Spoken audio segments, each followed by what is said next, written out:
What is going on, guys? In today's video, I will show you the best Lacerate Gladiator build in PoE Exile 3.26. Are you looking for a build that is tanky, budget friendly, and absolutely shreds endgame content with satisfying bleed explosions? Well, if the answer is yes, then the Lacerate Gladiator is exactly what you need. The build will let you dash through the maps with a shield charge, causing enemies to erupt in blood, while staying durable enough for the hardcore and powerful enough for bossing. It's easy to start on a low budget, perfect for league starters, and offers a unique semi-ranged melee playstyle. With the key items like the jack, the axe, and the Rizlata's coil, this build will scale into a true DPS monster. If you are looking for this build's part of building, then click my link in the description. And before we continue, thanks to U4GM. They are a pro website that provides PoE1 boosting, items and even currency with a cheap price and fast delivery. They have over 17,000 positive comments, and this website is really worth a try. So make sure to use my discount code KADE for extra 6% off. The Lacerate Gladiator is a durable, low-cost build that leverages a powerful bleed explosions, that clears maps and tackle bosses super easy. The build does not rely on critical strike or the complex scaling. Instead, we use a high base physical damage, increased damage over time multipliers, and even the build aggravation to bring strong consistent DPS. Early on, it's incredibly tanky and beginner friendly, which makes it an ideal league starter for both SSF and hardcore. With the key items like the ultra cheap jack, the axe, and the high-impact Rizlata's coil, this gladiator can grow into a serious mid-game contender with only modest investment. Offensively, it scales through the physical dot stats, aggravating bleeds, and the bleed duration modifiers. Defensively, it uses block, endurance charges, spell suppression, armor, and fortify, which all of this creates a near unkillable character. While the build does cap out at around 5 million DPS, it excels in survivability and the smooth mapping. Its semi-ranged melee playstyle will offer a strategic positioning and great control, though it requires some manual upkeep with the skills and buffs. Overall, it's a balanced, satisfying, and explosively fun build to play.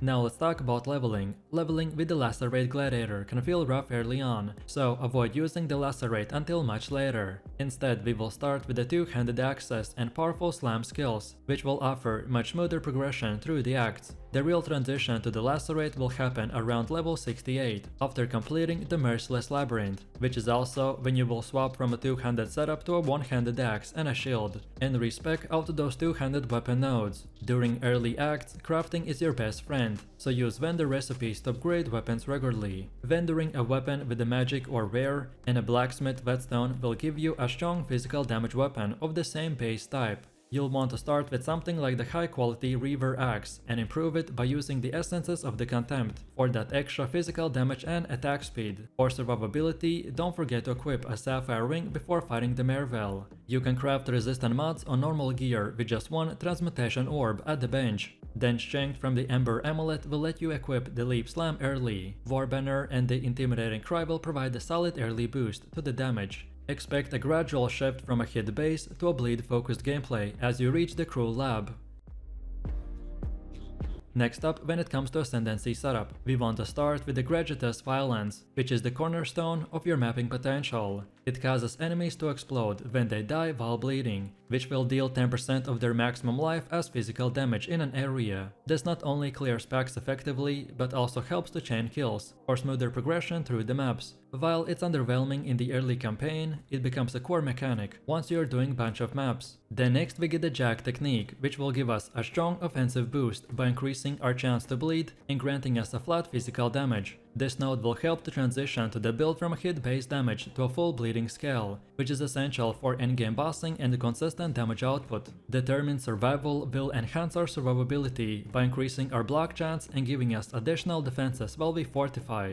Combined with our naturally high block from the gear and the passive tree, this Ascendancy will help us to create a layered defense system that is reliable in the hardcore or dangerous content. And finally, we get More Than a Skill, which will significantly raise our block cap by making our block chance lucky and push us to the near maximum block value. Overall, this Ascendancy setup will perfectly balance offense and defense by enabling us to survive and thrive. Then for passive skill tree, this setup is optimized for the bleed focus mapping and survivability. It primarily branches out towards the bottom left and the top left of the duelist starting area, by picking up a mix of life, armor, suppression and bleed based damage scaling. The build strongly invests into the nodes that enhance physical damage over time, bleed duration and area of effect by reflecting its core identity as a bleed lacerate mapper. It also travels to the ranged area by picking up critical suppression and evasion clusters, which will ensure that spell mitigation is capped at 100%. Notably, it will include the Haemorrhage cluster and the cleaving, which emphasizes scaling for both the hit and the bleed aspects of the build. Then on the defensive side, we take efficient life nodes and block chance from the Gladiator's Ascendancy, plus key armor and evasion boosts. Then we use iron reflexes and full armor conversion, which helps to mitigate incoming physical damage. With a capped spell suppression and a solid life regeneration, the build maintains a strong durability even in the heavy map mods. The Javel sockets are allocated to enhance physical damage over time, life and resistances, by supporting a very flexible endgame gear loadout.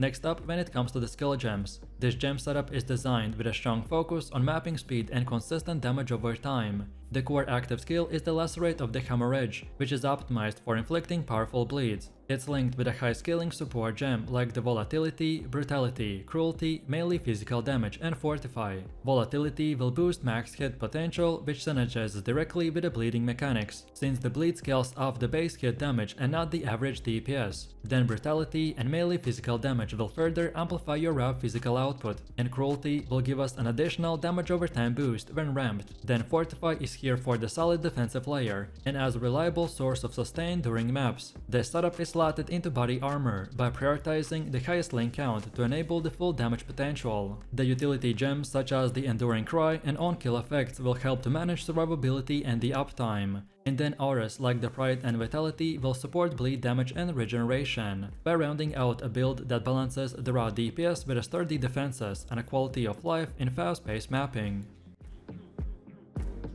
Next we have gear. When you're picking up your equipment, the most important item early on is your weapon, which could be a high quality Reaver Axe with a strong physical damage, and ideally some attack speed that sets the foundation for your damage. Max hit damage will matter more than overall DPS, especially for scaling bleed. You can craft early weapons by using the essences of the Contempt or the vendor recipes involving the rustic sashes or the whetstones. Around the mid-game, items like the Kong Ming's Dragedem will offer a solid temporary defenses, especially if you have blind on a hit, though eventually you will want to transition to a suppression-based shield. Then the amulet becomes essential, not just for life and resistances, but for its anoint. Early on, you'll use the Sanctuary Notable, which provides +1 to all maximum elemental resistances for a very cheap oil cost. Your body armor is your largest single source of armor and suppression, so focus on high armor and evasion bases, and use essences to craft life and resistances. The same applies for gloves, helmet and the boots and even shields, so look for suppression, life and resistances. Eventually, the Eldritch Implicit will take your gear to the next level, by adding scaling bonuses to the defenses and offense. Javel sockets will also allow for customization stat boosts, so Ridless Coil will become a huge bleed damage multiplier later on,